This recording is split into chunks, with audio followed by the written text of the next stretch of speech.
Hello, everyone. Welcome back. On the morning of Friday, May 31st, 2024, a routine home visit in the affluent suburb of Chevy Chase, Maryland, became the scene of a brutal murder. It was a tragedy that would not only cost a dedicated public servant his life, but would also expose critical, long ignored flaws in Maryland's public safety system. With that being said, let's get right into it. The victim was Davis Martinez, a 33-year-old father of two and a 6-year veteran of the Maryland Division of Parole and Probation. His role was vital, ensuring former offenders complied with their conditions of release alongside helping them rebuild their lives. It was demanding work maintaining a delicate balance between compassion and caution. He was visiting his 54-year-old client, Emmanuel Edward Sewell. Sewell was a convicted SO with a long and violent criminal history, including a brutal 1996 essay where he broke into a stranger's apartment, held him at knife point, tied him up, and forced himself on the victim. After serving 24 years of a 40-year sentence, he was released in 2021 under mandatory release provisions. He was due to be off supervision in October 2025. According to union officials, Sewell was a known problem client, yet Agent Martinez was sent to his apartment alone. Another agent had actually refused to visit Sewell earlier due to safety concerns. However, management, the union claims, had dismissed these worries. On that fateful Friday, Martinez arrived at the apartment on the 2800 block of Terrace Drive. The visit should have taken a few hours. When he didn't report back by the end of his shift, worried coworkers initiated a welfare check. This in itself highlighted a massive flaw. There was no official departmental policy for when an agent didn't check in.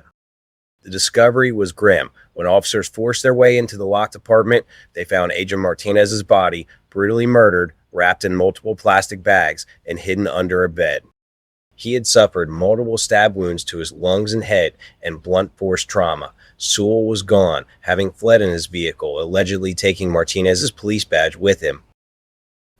And happening now, Montgomery County police are searching for a registered sex offender after a parole officer was found dead inside the suspect's apartment. They've just ruled this as a homicide. Police wrapped up a press conference. That's where we find our Dave Laval. Dave, new information coming in at this hour. Neighbors, no doubt, they are shocked about this story. Indeed, they are, Ben, as flags are at half staff here in memory of Davis Martinez of Silver Spring. The 33-year-old served with the Maryland Department of Public Safety and Correctional Services for the last 6 years. Right now, we want you to take a look at this picture. It shows 54-year-old Emmanuel Edward Sewell of Chevy Chase. Montgomery County Police told us a short time ago Sewell killed Martinez earlier in the day Friday after Martinez went to Sewell's apartment to check on him, who had been released from prison in 2021.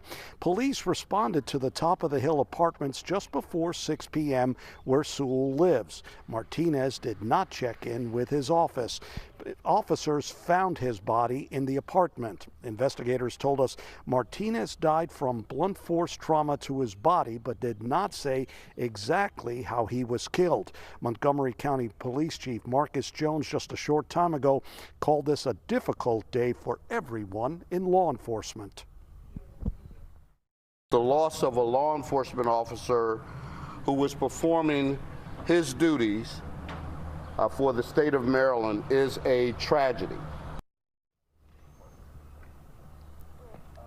Chief Jones believes Sewell may have taken Agent Martinez's badge and took off in a gray 2017 Hyundai Elantra with Maryland license plate number 93661HT. He is considered armed and dangerous. The U.S. Marshal's Office is offering a $10,000 reward leading to Sewell's arrest. Anyone with information about him is asked to call Montgomery County Police or Crime Solvers of Montgomery County. We're live in Gaithersburg. Dave Laval, DC News Now. Thanks. A multi-state manhunt ensued. Less than 24 hours later, the U.S. Marshals Fugitive Task Force located Sewell in West Virginia. He was apprehended on I-64 near Hurricane, West Virginia, and charged with first-degree murder. He is currently awaiting trial having waived his right to a bond hearing. Just heard emotional words about yesterday's murder of a parole officer in Montgomery County, Maryland. The manhunt is over tonight for the suspect, a registered sex offender found in West Virginia. U.S. Marshals arrested Emmanuel Sewell earlier this evening on I-64 near Hurricane in the Mountain State, about an hour west of Charleston. Sewell is charged with the death of Maryland agent Davis Martinez. Our Dave Laval shares the emotion from first responders and shock from neighbors. Saturday night's capture of Emmanuel Sewell is welcomed news by those who knew Agent Davis Martinez. Yet it's also been a very challenging time for those in the law enforcement community. And the death of Agent Martinez is a stark reminder of the dangers we face every day. Reflection from Montgomery County's police chief as flags are lowered in honor to the parole agent from Silver Spring killed Friday. The loss of a law enforcement officer who was performing his duties for the state of Maryland is a tragedy. 54-year-old Emmanuel Sewell of Chevy Chase is the person investigators said killed Martinez after the agent showed up at his home earlier in the day during a routine check. Martinez spent 6 years with the Maryland Department of Public Safety and Corrections Services. We've had many conversations about our agent, and things like professional, diligent, resilience are what we hear about Agent Martinez. Sewell is a registered sex offender released from prison in 2021. The Division of Parole and Probation reported no problems with Sewell since then. Police responded to the Top of the Hill apartments just before 6 p.m., where Sewell lives. Martinez did not check in with his office. They found his body in the apartment. Investigators did not say how Martinez died, only he suffered blunt force trauma. The death stunned neighbors, including Dan Maurer. It's crazy. This is a pretty quiet neighborhood, lots of kids and families. It's something that I couldn't even imagine happening around here. Sewell is charged with second-degree murder. There's been no word when Sewell will be brought back to Montgomery County. In Gaithersburg, Dave Laval, DC News Now. Thanks to Dave. Meantime, Governor Wes Moore has shared his condolences tonight. You can read it right there.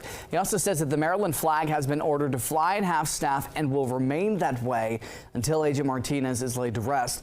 The American flag will be lowered in Maryland that day as well. The murder was the first of its kind in Maryland history, sparking immediate outrage and demand for accountability. Well, the death of Maryland parole and probation agent Davis Martinez in late May sent shockwaves throughout the state of Maryland. Martinez is the first parole and probation agent killed on the job. Now, it comes amid fears from other agents about their own safety. Thank you for joining us. I'm Kai Jackson. And I'm Mackenzie Frost in for Mary. In a story you're seeing first on Fox, a parole and probation whistleblower is coming forward. She isn't showing her face, and we disguised her voice to help protect her identity. But she talked to me about what she calls a lack of concern from leadership for agent safety on the job. Hundreds of people showed up. We've come here together to the funeral to stand by one another with our saddened hearts for parole and probation agent Davis Martinez. Martinez found brutally killed inside the home of a man Martinez was supervising on May 31st. Emmanuel Sewell was captured in West Virginia a day later and charged with murder. Sewell had been under the supervision with the Division of Parole and Probation since 2021. Following a 25-year stint in prison for sex assault and other crimes. Do you feel safe doing your job? Yes and no, I would say. A current parole and probation agent sitting down with Fox 45 News to exclusively share safety concerns about the job. Because of the tragic incident that happened with Agent Martinez, that could have been us. She says not only were the warning signs there for Agent Martinez, but claims leadership within the Parole and Probation Division have not been listening to what agents have been saying. So I don't feel safe as far as I don't feel like the people who are set to protect us and train us take us seriously. We've already gotten emails saying, oh, well, we're going to change it to 2 agents. What is 2 agents, though, going to change if someone has a gun? These agents often go into homes of the people they are monitoring alone and without protection. This agent says they have the ability to raise their concerns with superiors, but there's no guarantee those concerns will be heard. It's, what do you feel you should take as a threat? What do you want to do? And so that's very disheartening because it's almost making you feel like, are you blowing it out of proportion? She says safety issues within parole and probation have existed well before the death of Agent Martinez, whether it's with home visits or even in the office. This was just a couple weeks ago, a client started cussing the secretary out. We tried to intervene and help, and we're having derogatory statements yelled in their face. And to even go around and get security, which if you're at a courthouse, you can't be protected. I have to get through the dangerous situation to run around the hallway to, get help. And so that's terrifying in itself. What's your personal experience been with threats or uncomfortable or potentially dangerous situations? I would, if they know that I'm going to report it back to their judge or the parole commission, they have called and left threatening voicemails. They have threatened me in person. And in that specific situation, I had actually wrote a report for a request for warrant. I believe it was 4 times in 1 week, and until the client threatened me, that's when the judge issued a warrant. The Division of Parole and Probation is part of the Department of Public Safety and Correctional Services. A week after Agent Martinez's death, the department named 3 new interim leaders, including a new head of parole and probation. In my heart, and I believe in other people's hearts and minds, that Secretary Shrugs let go Walter Nolly and Martha Danner in the hopes that this would appease people who are actually calling for her job as well. We have all said and called people afterwards agents. Specifically even myself, as you were asking, I have sent addresses and told people to call me within 10 minutes. If they don't answer, call 911 and say, this is an address, she's not answering her phone. We have all had experiences where we know that could have been us, should have been us, and it just makes this the reality. And so to say, oh, this is the first ever agent, it was only a matter of time before it was. After the tragedy of Agent Martinez, Department Secretary Carolyn Scruggs announced a temporary pause on home visits, instead shifting to virtual home visits, quote, pending a full evaluation of agent safety policies and procedures, according to a statement provided to Fox 45 News. The department also telling Fox 45 News an evaluation is underway regarding agents' field equipment, including ballistic vests and pepper spray. Secretary Scruggs directing the new interim leadership team to listen to staff concerns throughout the state. In a response to this whistleblower's allegations, the department telling Fox 45 News it is, quote, steadfast in its commitment to improving safety measures and operational protocol, and will continue to work tirelessly to safeguard agents and the community. But for this woman, the death of a fellow agent, Davis Martinez, highlights the problems she says leadership has known about. Typically, in my experience, when someone's attacked, they're not in the fetal position unless they're, where they died. So the fact that he was under the bed, and I mean, that'll never leave my thoughts. That's the number one thing that haunts my mind is like, could we have gotten there sooner? Could we have done something?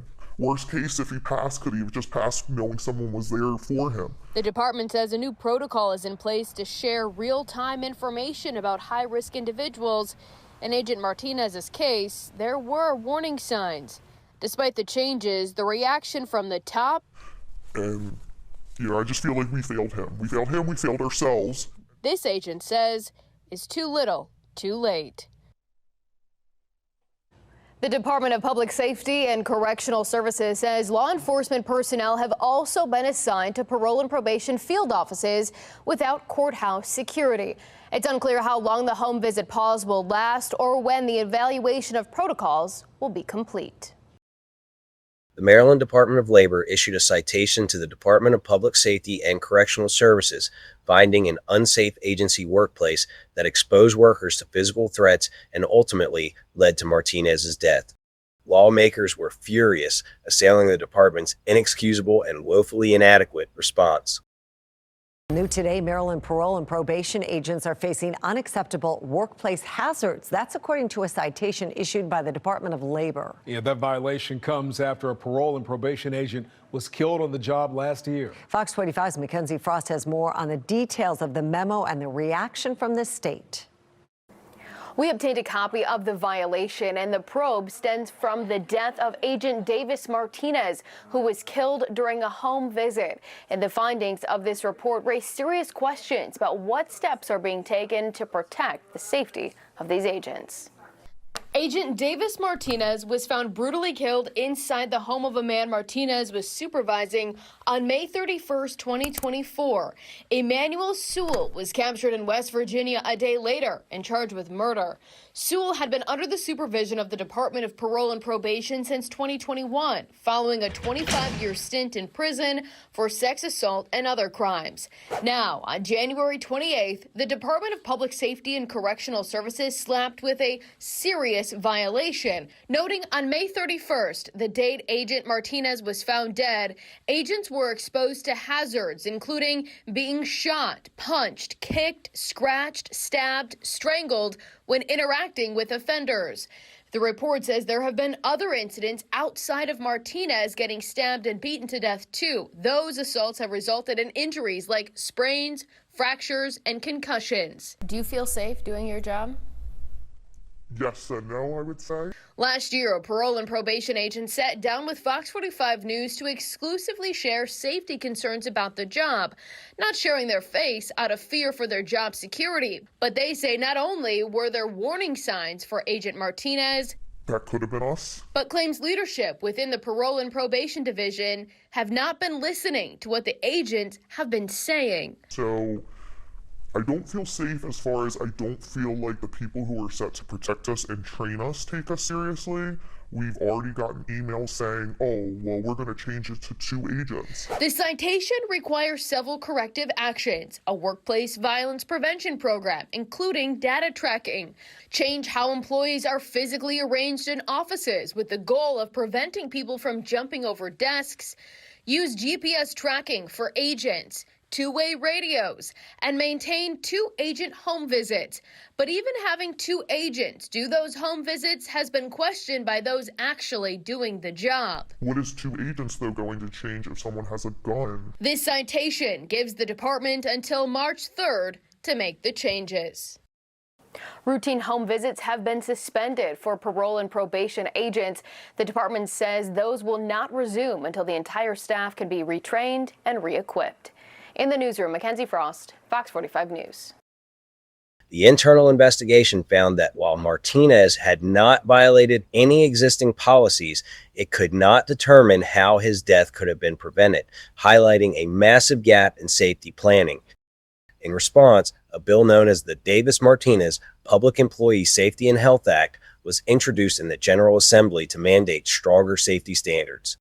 The department temporarily suspended in-home visits and implemented some changes, including a pilot program for body cameras and tasers. Regardless, the fight for comprehensive reform continues. The union insists these are baby steps and calls for safer staffing levels, reduced caseloads, and a third-party investigation into the failures. The family of Davis Martinez, a man remembered as professional and diligent by his colleagues, continues to fight for justice and accountability. His death serves as a stark, tragic reminder that for the unsung heroes of public safety, basic workplace protections are a right, not a privilege. New at 6, just 4 hours ago, the funeral services for a Maryland parole and probation officer wrapped up in Montgomery County. Family and friends of Agent Davis Martinez said their final goodbyes. But as our Alexis Wainwright explains, strangers from near and far stopped by to show their support. The sounds of finding purpose through pain as loved ones mourn the loss of Maryland parole and probation officer Davis Martinez. When people ask me to describe you in one word, I tell them that you were everything. Everything that everybody could have ever wanted in a son, a brother, a friend, and a lover. Martinez was killed in May. Police say they found his body with blunt force trauma after he did not return back to work after doing a welfare check for Emmanuel Sewell.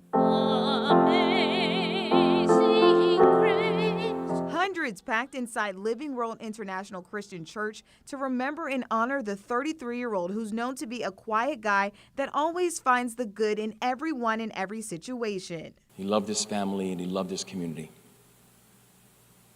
And he sacrificed for us all.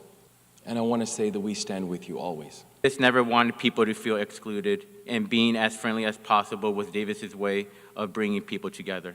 Martinez lived his life to the fullest. Family and friends say he took pride in the way that he dressed when he would show up to court, but he also took pride in this yellow Jeep that he drove that's being embraced here today. And this just really hit home on a deep level. And so I wanted to do something that would show my support to the Jeep community, surely show my support for my friend. So this does that. Lamont Brown came from Baltimore to bring ducks to lay on his Jeep and talks about how the Jeep community really first started putting ducks on each other's cars when they see them. Got my first Jeep years ago, got the first duck on the Jeep years ago, but it stands out to me because it's special. Sometimes all of us may be going through things that, yes, you need to smile. You need something light and fun. Inside the church, Martinez's love for his car became a running joke. I was skeptical about the Jeep. Davis loved his Jeep for the first time he laid eyes on it. But the tributes outside continued. Over a dozen people from across the state came to do the same. And the recognition continued with other Jeeps running in the procession for him. Davis had just purchased a Jeep and was super excited about getting involved in the camaraderie and activities. We definitely wanted to show our support. Very sad way, and I want to do all that I can to just come out and support him and support his family. Alexis Wainwright, WUSA 9. Parole officers carefully balance public safety with the goal of helping former offenders reintegrate into society.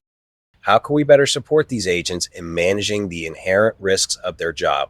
Let me know what you think in the comments below. Rest in peace, Davis Martinez. Thank you all for watching. And as usual, if you're a fan of urban legends, folklore, unsolved mysteries, cold cases, and all things mysterious, make sure you like and subscribe to the channel.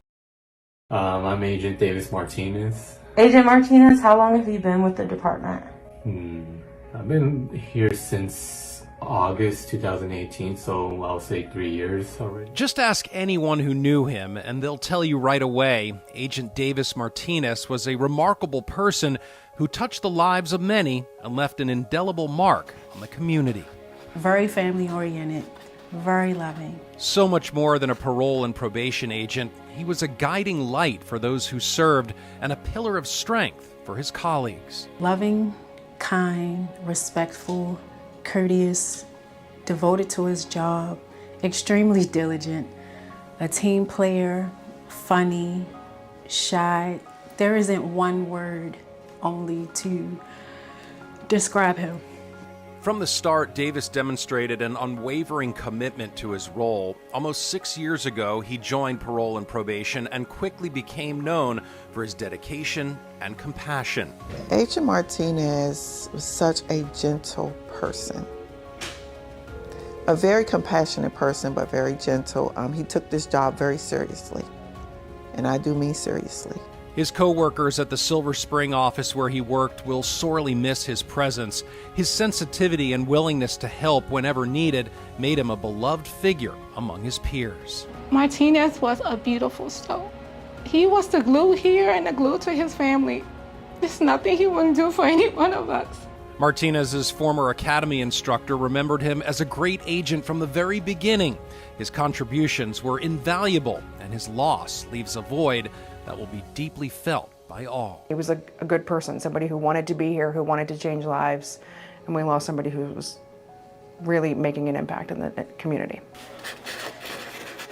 Davis Martinez was more than an agent. He was an unsung hero, a friend, a confidant, and a true example of what it means to serve with heart. His dedication, compassion, and spirit will continue to inspire us all. Just working with some great people. A lot of the people that I work with, like, just no issues at all with anyone. Like, we always, like, me and everyone else always get along with each other, and like, overall, like, I do kind of see them almost like a second family.